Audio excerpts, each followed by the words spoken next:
The flight restrictions and safety measures for the F-22 Raptor fighter jet ordered by Defense Secretary Leon Panetta may help protect other pilots, but they come far too late to save the life of one of America's best airmen, the pilot's family said. Jennifer Haney, the sister of the late Captain Jeff Haney, told ABC News that the new measures announced Tuesday, in particular the expedited implementation of an automatic emergency backup oxygen system, would have meant the difference between life and death for her brother. Had they been ordered more than a year ago, it would have saved Jeff's life, said Jennifer Haney, who acts as family spokesperson. My brother would be alive if this would have been something that was in the F-22 from the get-go. I can't believe the Air Force thought to begin with that system that they had was sufficient enough. That, to me, was just ignorant, she said. Haney's crash was the first F-22 fatality believed to be linked to the plane's onboard oxygen generation system, but it came more than 2 years after the first reported incident of a pilot experiencing hypoxia-like symptoms in midair, possibly due to a lack of oxygen. A recent ABC News investigation into the F-22 Raptor found that in addition to Haney's death, possible problems with the plane's oxygen system have caused pilots to experience oxygen deprivation symptoms such as dizziness and disorientation in midair in at least 25 incidents since 2008. In one case, another pilot apparently got so disoriented that his plane dropped down and clipped treetops before he was able to save himself. Air Force blames Captain Haney and death. Captain Jeff Haney had just completed a routine training mission in Alaska in November 2010 when a malfunction suddenly caused his plane to shut off his oxygen supply. Haney rolled into a sharp dive and, a little over a minute later, crashed into the Alaskan wilderness at faster than the speed of sound. After a lengthy investigation, an Air Force board acknowledged the malfunction but blamed Haney for the crash, saying he was too distracted by his inability to breathe to fly the plane properly.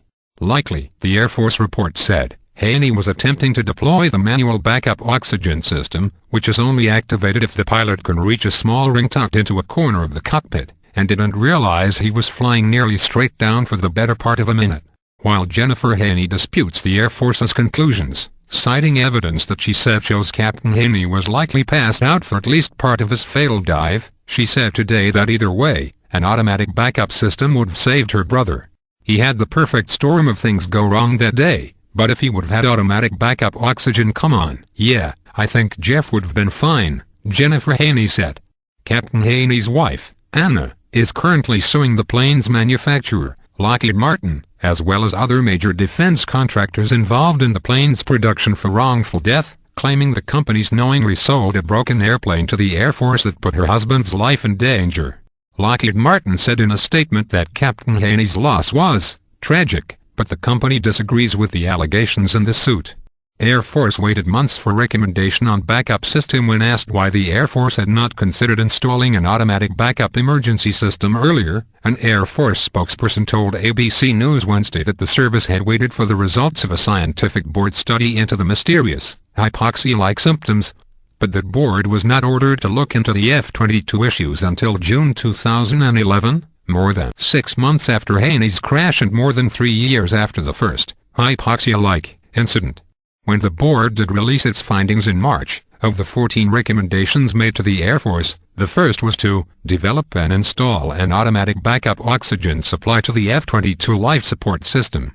The Air Force officials said then they agreed and made plans to implement the system. Under Panetta's new directive, the Air Force was told to expedite the installation of the system, which the Pentagon said is still months away.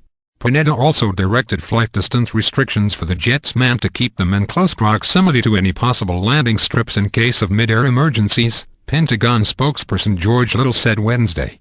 In Alaska, where Captain Haney had flown, that means other older planes are taking over long-distance training missions that the F-22 seconds are no longer allowed to fly.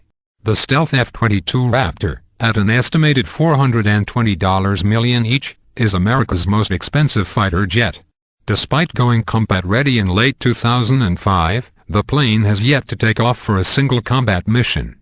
The whole fleet, estimated to cost the United States taxpayers up to $79 billion, was grounded for nearly 5 months last year as the Air Force investigated the mystery problem, but a solution was never found and the Air Force has cautiously allowed the planes to fly since.